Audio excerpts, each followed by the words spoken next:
పంపిణీ కార్యక్రమానికి విచ్చేసిన మన అందరి అభిమాన నాయకుడు, ఆంధ్రప్రదేశ్ రాష్ట్ర రాజకీయాల్లో ఉన్న ఏకైక బాహుబలి రాష్ట్ర మంత్రి అచ్చెన్నాయుడు గారికి వేదికను అలంకరించినటువంటి అతిరథ మహారథులు, నందిగాం మండలం దేనుబందుపురం గ్రామం చుట్టుపక్కల గ్రామాల నుంచి విచ్చేసినటువంటి తెలుగుదేశం, జనసేన, భారతీయ జనతా పార్టీ నాయకులకు, కార్యకర్తలకు, దేనుబందుపురం గ్రామస్తులకు, గ్రామ పెద్దలకు, సోదర సోదరీమణులకు ఇంత వైభవంగా ఈ యొక్క కార్యక్రమం జరిపించడానికి ఆత్మీయంగా కదలి వచ్చినటువంటి ప్రతి ఒక్కరికి కూడా మరొకసారి నా హృదయపూర్వకమైనటువంటి నమస్కారాలు తెలియజేసుకుంటున్నాను.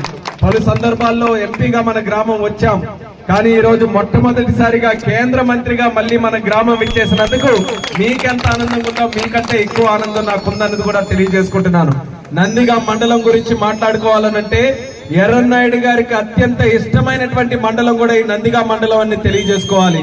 అదే రకంగా గత 3 ఎన్నికల్లో 2014, 2019, 2024 19లో 14లో ఎంపీగా, ఎమ్మెల్యేగా మేమిద్దరం పోటీ చేశాం, గెలిచాం. కానీ చిన్న బాధ ఉండింది, నందిగాం మండలం నుంచి సరైన ఆశించినటువంటి ఓట్లు మనం లభించలేకపోయాయి. ఎప్పుడు కూడా మైనస్ లోనే ఉంటున్నామని. కానీ ఎప్పుడు నందిగాం మండలం విడిచిపెట్టుకోలేదు, చిన్న చూపు చూడలేదు. నందిగాం మండలం గెలవాలంటే ప్రేమతో గెలవాలి, పని చేస్తూనే గెలవాలి, ప్రజలకి అభిమానిస్తూనే గెలవాలని పట్టుదలతో పనిచేశాం. ఏదైతే నెగిటివ్ లో ఉండిందో వడ్డీతో సహా నందిగాం ప్రజలు ఈ ఎన్నికల్లో అన్ని కూడా తీర్చేశారని గర్వంగా ఈ సందర్భంగా తెలియజేస్తున్నాను. ఆ నమ్మకం పెట్టుకున్నటువంటి నందిగాం ప్రజలకు, ముఖ్యంగా మన దేనుబందుపురం గ్రామానికి కూడా మరొకసారి నా ధన్యవాదాలు తెలియజేసుకుంటున్నాను. మీ నమ్మకాన్ని వమ్ము చేయకుండా ఎంత ఆశతో, ఎంత అభిమానంతో మా ఇద్దరిని కూడా గెలిపించారో, అచ్చెన్నాయుడు గారు చెప్పినట్టుగా ఈ 5 సంవత్సరాల్లో మన మండలం గాని, మన గ్రామం గాని ఏ పనిని కూడా విడిచిపెట్టకుండా ప్రతి ఒక్క పని పూర్తి చేసే బాధ్యత రాష్ట్ర మంత్రిగా, కేంద్ర మంత్రిగా మేమిద్దరం కూడా తీసుకుంటామని దేనుబందుపురం గ్రామస్తులకి, నందిగాం మండల ప్రజలందరికీ కూడా తెలియజేసుకుంటున్నాం. ఎంత కాన్ఫిడెంట్ గా ఎలా చెప్తున్నామనంటే ట్రాక్ రికార్డు చూడండి మీరు కూడా. 2014 నుంచి 19 వరకు ఆ రోజు మన తెలుగుదేశం పార్టీ ప్రభుత్వం ఉన్నప్పుడు మన గ్రామానికి ఎంత చక్కగా అభివృద్ధి కార్యక్రమాలు జరిగాయో ఒక్కసారి గుర్తు తెచ్చుకోమంటున్నాను. అప్పటికి కూడా శివారు మండలం అన్నారు. నందిగాం మండలంలో చివరి గ్రామం ఏది ఉందనంటే అది దేనుబందుపురం గ్రామం. ఎంపీలు సరిగ్గా వచ్చేవారు కాదు, ఎమ్మెల్యేలు సరిగ్గా వచ్చేవాళ్ళు కాదు. అసలు మంత్రికి ఊరు ఎక్కడుందో కూడా తెలియనటువంటి రోజుల్లో కూడా దేనుబందుపురం గ్రామాన్ని మీద దృష్టి పెట్టి సిసి రోడ్లు గాని, డ్రైన్ల రోడ్లు గాని, మీ చిరకాల కోరికగా ఉన్నటువంటి మొబైల్ టవర్ కూడా పెట్టినటువంటి ఘనత మన తెలుగుదేశం పార్టీ గుర్తు చేస్తున్నాను. అలాగే ఎన్నో కార్యక్రమాలు మీరు ఎప్పుడు వచ్చినా సరే అత్యంత ప్రాధాన్యత ఇచ్చి ఆ రోజు కార్యక్రమాలు చేశాం. 2019లో ఆశపడ్డాం, మళ్ళీ ప్రభుత్వం వస్తే మిగిలినటువంటి కార్యక్రమాలు కూడా పూర్తి చేద్దాం, మన మండలం, మన గ్రామాలు, మన తాలూకా నియోజకవర్గం, మన జిల్లా బాగుపడుతుంది, ఇంకా గట్టిగా పనిచేయొచ్చని ఆ రోజు అనుకున్నా సరే ప్రజలు ఒక మార్పు కోరుకొని ఆ రోజు వేరే ప్రభుత్వానికి ఆ రోజు పగ్గాలు అప్పచెప్పారు. కానీ 5 సంవత్సరాలు మళ్ళీ మీరే సాక్ష్యం. ఎక్కడైనా సరే ఒక్క పని ఆశించిన విధంగా జరిగిందా ఒక్కసారి మీ అందరికీ కూడా నెమరు వేసుకోమంటున్నాను. మనలాంటి గ్రామాలు కూడా విడిచిపెట్టారు, ఎక్కడా తట్టెడు మనలు చేసినటువంటిది లేదు. అటువంటి ఆ సందర్భాన్ని మీరందరూ కూడా చూసుకొని మళ్ళీ రాష్ట్రం బాగుపడాలనంటే మళ్ళీ చంద్రన్న ముఖ్యమంత్రిగా ఈ రాష్ట్రంలోకి రావాలని పట్టుదలతో ప్రతి ఒక్కరు కూడా ఆశీర్వదించి, ఏ రాష్ట్రంలో, దేశంలో ఎన్నో ఎన్నికలు జరిగే 75 సంవత్సరాలు ఈ యొక్క స్వతంత్ర భారతదేశంలో ఏ రాష్ట్రంలో కూడా ఇలాంటి మెజారిటీలు గాని, ఇలాంటి సాహసం గాని ఎక్కడ కూడా మనం చూడలేదు. 175 నియోజకవర్గాల్లో పోటీ పెడితే 164 నియోజకవర్గాలు ఒకే ప్రభుత్వం గెలిచినటువంటి ఘనత మన ఎన్డీఏ ప్రభుత్వం, మన ఆంధ్రప్రదేశ్ రాష్ట్రంలోనే జరిగింది. మెజారిటీలు కూడా చూసుకుంటే 2000, 3000, 5000 కాదు, 50,000, 60,000, 70,000, 90,000 మెజారిటీలతో ఎమ్మెల్యేలు గెలిచారు. 3 లక్షల మెజారిటీతో శ్రీకాకుళం ఎంపీగా మనం గెలిపించినటువంటి సంఖ్యని మీ అందరికీ కూడా గుర్తు చేస్తున్నాను. అది ప్రజల తాలూకా అభిమానం, ప్రజల తాలూకా కోరిక మళ్ళీ ప్రభుత్వం రావాలని. ఆ వచ్చిన విధంగానే మీకు ఇచ్చినటువంటి హామీ ఆ రోజు చంద్రబాబు నాయుడు గారు స్వయంగా చెప్పారు. రాష్ట్రం మొత్తం మీద తిరిగి 3,000 పెన్షన్ మనకి సరిపోవట్లేదు, ముసలి వాళ్ళకి సరిపోవట్లేదు, వికలాంగులకి సరిపోవట్లేదు, వితంతులకి సరిపోవట్లేదు. అటువంటి 3,000 పెన్షన్ ని 4,000 పెన్షన్ చేస్తామని హామీ ఇచ్చాం.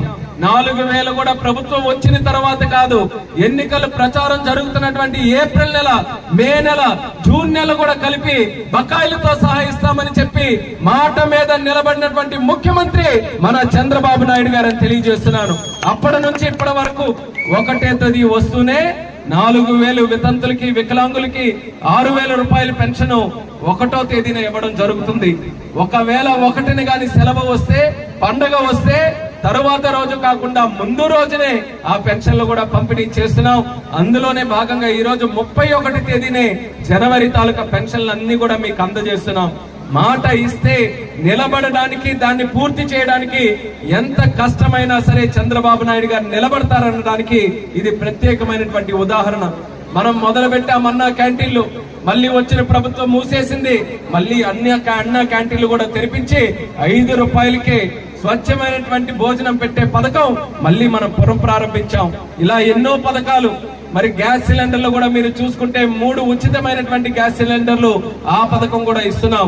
మళ్ళీ రాబోతున్నటువంటి ఉగాదికి ఆడపడుచులు కోరుకునే విధంగా ఏదైతే బస్సు ఫ్రీ అని చెప్పామో, వచ్చే ఉగాది పండగ నుంచి ఆ కార్యక్రమం కూడా మన రాష్ట్రంలో శ్రీకారం చుట్టబోతున్నామని ఈ సందర్భంగా తెలియజేస్తున్నాం. ల్యాండ్ టైటిలింగ్ యాక్ట్ భయపడ్డ రైతులందరూ కూడా మన భూములు ఇంకెవరో తీసుకోవడం ఏంటి, మన పత్రాలు ఇంకెక్కడో ఉండడం ఏంటని అటువంటి ల్యాండ్ టైటిలింగ్ యాక్ట్ ను కూడా రద్దు చేశాం. పిల్లల ఉద్యోగాల కోసం ఎంత ఆరాట పడే వాళ్ళం. ఒక్క ఉద్యోగం లేదు గత 5 సంవత్సరాల్లో.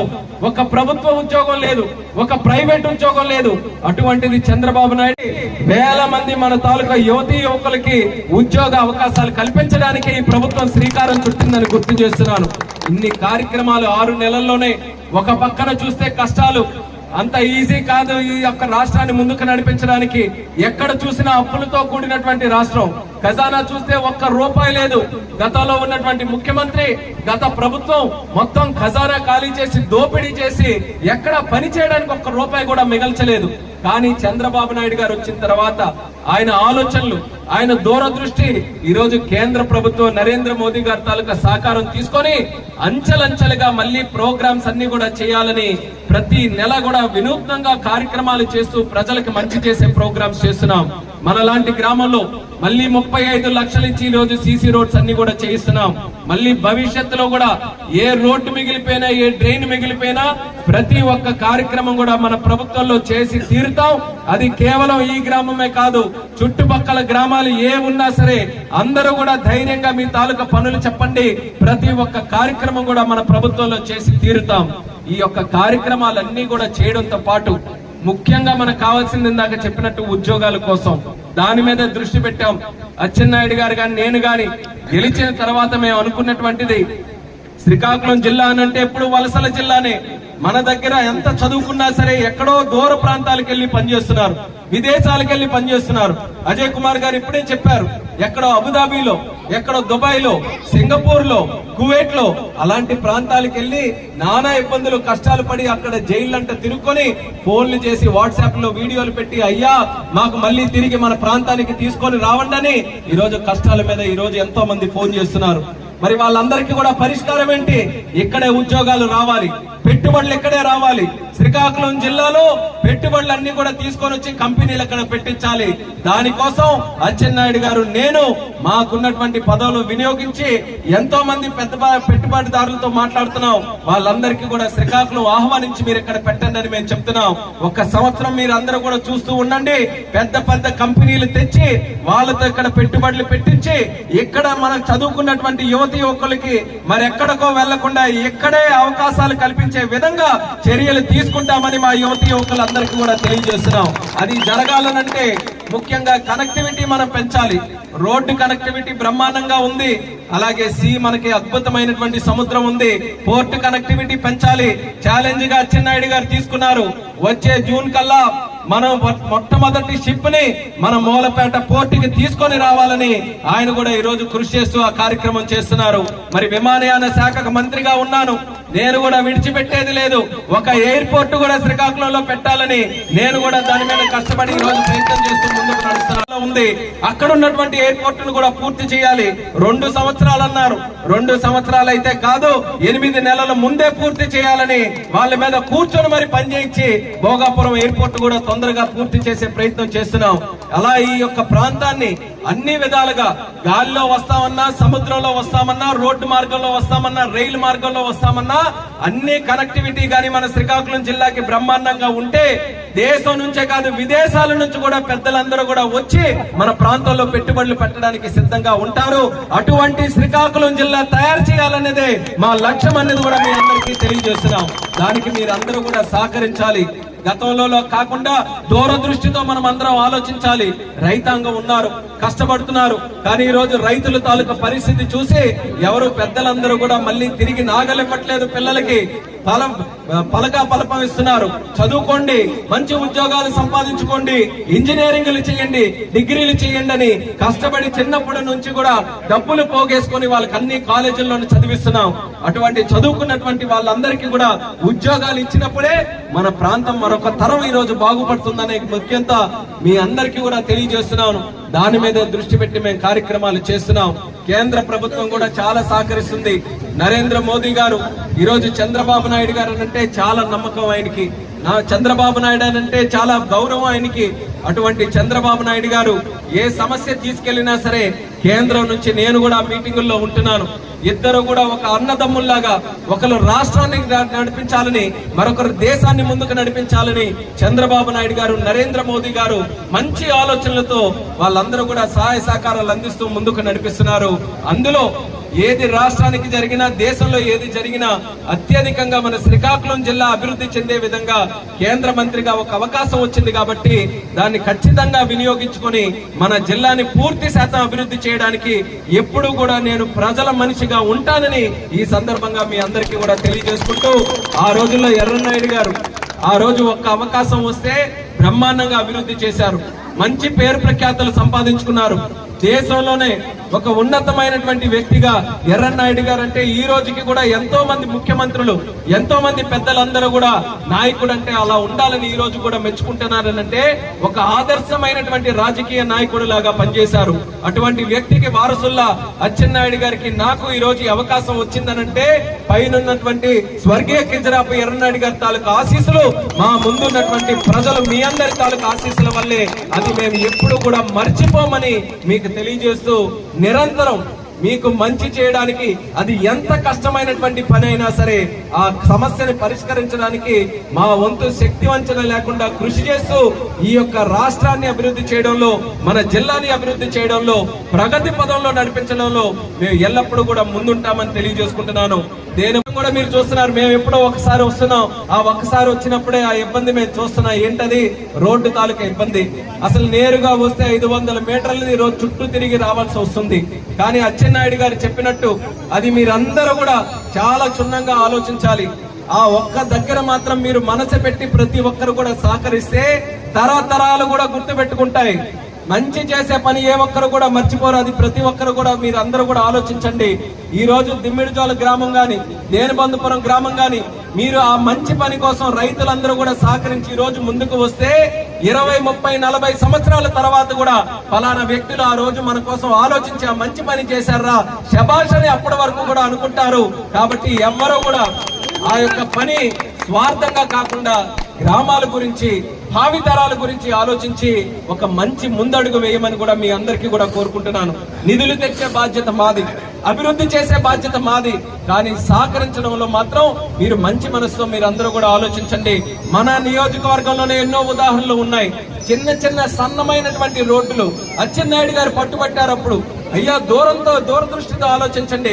ఒక కోట బొమ్మాలి గాని, సంత బొమ్మాలి గాని, నిమ్మాడు గాని, టెక్కలి గాని, నందిగామ రోడ్డు గాని అన్ని కూడా ఎలా ఉండేవి. కానీ అచ్చెన్నాయుడు గారు మంత్రిగా ఉన్నప్పుడు మన నియోజకవర్గం రూపురేఖలు మారాలనంటే రోడ్డులు వెడల్పు కావాలి, రాకరపోకలకి బాగుండాలి, బస్సులు బ్రహ్మాండంగా తిరగాలని ఆ రోజు అన్ని అభివృద్ధి చేస్తే ఈ రోజు బ్రహ్మాండంగా డెవలప్ అయిన విలేజెస్ అన్ని కూడా. అలాగే మన తాలూకు ప్రాంతం గిరిజన ప్రాంతం ఉంది, పేదవాళ్ళు ఉన్నారు, అలాగే కూలి పనులు చేసే వాళ్ళు ఉన్నారు, రైతులు ఉన్నారు. వాళ్ళ జీవితాలు బాగుండాలంటే రోడ్డు మాత్రం ఖచ్చితంగా మనం చేసి తీరాలి. పెద్ద రోడ్డు చేసుకోవాలి. అది తామరాపల్లి జంక్షన్ నుంచి ఇక్కడ తూముకొండ వరకు జరగాలి. అది ఖచ్చితంగా చేయడానికి మేము అందరం కూడా సిద్ధంగా ఉన్నాం. ఈ దారి పొడునా ఉన్నటువంటి గ్రామాలు మీరు కూడా ఒక సంకల్పంతో ముందుకు వస్తే మీ తాలూకా సహకారాన్ని వమ్ము చేయకుండా మీరు కూడా మంచి పని జరిగిందని అనుకునే విధంగా మేము కార్యక్రమాలు చేస్తామని తెలియజేసుకుంటున్నాం. ఇంకొక ముఖ్యమైనటువంటిది మన ఇంటింటికి కొలాయి కార్యక్రమం. ఆ రోజు ఎన్నికల్లో కూడా చంద్రబాబు నాయుడు గారు మా అందరికీ చెప్పారు, మీరు ఎక్కడ ఓట్ల కోసం వెళ్ళినా సరే ఖచ్చితంగా చెప్పండి, ప్రతి ఇంటికి కూడా మన ఎన్డీఏ ప్రభుత్వం వచ్చిన తర్వాత ఇంటింటికి కూడా కుళాయి వేసి మంచి త్రాగునీరు కూడా వాళ్ళ ఇంటికి ఇద్దామని ఆ మాట మీద నిలబడి ఉన్నాం. అది కొంత డబ్బు ఎక్కువతో కూడిన పనే అయినా సరే ప్రజలకి మాట ఇచ్చామంటే అది చేసి తీరాలని అక్కడక్కడ నుంచి కూడా డబ్బులు పోగేసి ఆ యొక్క ఇంటింటికి కుళాయి కార్యక్రమం కూడా చేయడానికి ముందుకు వెళ్తున్నాం. ముందుగా మన శ్రీకాకుళం జిల్లాలో టెక్కల్లోనే పూర్తిగా చేయాలన్న ఆలోచనతో అచ్చెన్నాయుడు గారు ఒక కార్యక్రమానికి కూడా రూపకల్పన చేశారు. కేంద్రం తాలూకా సహకారం తీసుకొని వీలైనంత త్వరగా అది గ్రౌండ్ అయ్యే విధంగా నేను కూడా దానికి సహకరిస్తానని సందర్భంగా తెలియజేస్తున్నాను. ప్రజల సంక్షేమం, ప్రజల అభివృద్ధి, ప్రజల భవిష్యత్ ఎర్రన్నాయుడు గారు నేర్పించినటువంటి రాజకీయం అది. ఈ రోజు చూడండి, మీరు కూడాను ఒకే కుటుంబంలో ఒక రాష్ట్ర మంత్రి, కేంద్ర మంత్రి ఉన్నారు. ఎవరైనా ఎదురు తిరిగితే ఇంకేదైనా చేయగలరా? ఎవరైనా సరే, ఎక్కడ కాదు ఢిల్లీ వరకు కూడా ఎవరైనా చేయగలరా? కానీ 6 నెలలు అవుతుంది, పల్లెత్తి మాట ఏ ఒక్కరికి కూడా అనలేదు. చాలా మంది ఎన్నో కూస్తూ ఉన్నారు, మీరు కూడా చూశారు. ఇప్పుడే యూట్యూబ్ లో ఓపెన్ చేస్తే ఎన్నెన్ని మాటలు వస్తాయో, ఎవరు ఎన్నెన్ని కోతలకు వస్తున్నారు అందరూ కూడా తెలుసు. కానీ మా ఎవరికి కూడా కక్షలు గాని పగలు గాని ఎవరికో ఏదో చేసేయాలి, ఎవరి మీద కేసులు పెట్టేయాలన్న ఆలోచన మాకెప్పుడు కూడా అచ్చెన్నాయుడు గారికి కానీ నాకు కానీ ఎప్పుడు కూడా ఉండదు. తెల్లవారు లేచి రాత్రి వరకు ఫలానా వ్యక్తి వచ్చాడు, ఒక పని మీద వచ్చాడు, అది ఏ రకంగా చేస్తే ఆ పని అయిపోతుంది, వాళ్ళ అభిమానం ఎలా సంపాదించుకుందాం, వాళ్ళ గుండెల్లో కాస్త చోటు ఎలా సంపాదించుకుందాం అన్న ఆలోచన పొద్దున్నే లేస్తాయి తప్ప ఏ ఒక్కరి మీద పగ సాధించుకునేటటువంటి వ్యక్తిత్వం అది ఎప్పుడు కూడా కాదు. ఆ రకంగా కార్యకర్తలు కూడా మంచి చేయడానికి మీరందరికీ కూడా రండి. కానీ ఎవరైనా అడ్డదారుల్లో తప్పు చేసిన వాళ్ళు ఉంటే మాత్రం దానికి చట్టం మాత్రం వాళ్ళకి విడిచిపెట్టదు. అది ఒక్కటి మాత్రం మీరు గుర్తుపెట్టుకోండి. దాని మీద మనం తిరుగుబాటు చేయక్కర్లా, చట్టం తన పని తను చేసుకుంటూ వెళ్తుంది. కాబట్టి ఆ ఒక నమ్మకంతో కార్యకర్తలు కూడా పాజిటివ్ గా మీరందరూ కూడా ముందుకు వచ్చి కార్యక్రమాలు చేయండి. అంచెలంచెలుగా రాష్ట్రం ముందుకు వెళ్లే కొద్దీ ఆ బెనిఫిట్ అందరికీ కూడా అందుతుంది. కార్యకర్తలు కూడా మంచి కార్యక్రమాలు చేసే అవకాశం కూడా భవిష్యత్తులో లభిస్తుంది. అందుకని ప్రతి ఒక్కరు కూడా మంచి సంకల్పంతో మీరందరూ కూడా ముందుకు వస్తారని తెలియజేసుకుంటూ ఈ రోజుతో 2024 ముగించుతున్నాం. 25లోకి అడుగు పెడుతున్నాం. సంక్రాంతి కూడా దగ్గరలోనే ఉంది. ప్రతి ఒక్కరికి కూడా నూతన సంవత్సరం మరియు సంక్రాంతి శుభాకాంక్షలు కూడా అందరికీ కూడా తెలియజేసుకుంటున్నాం.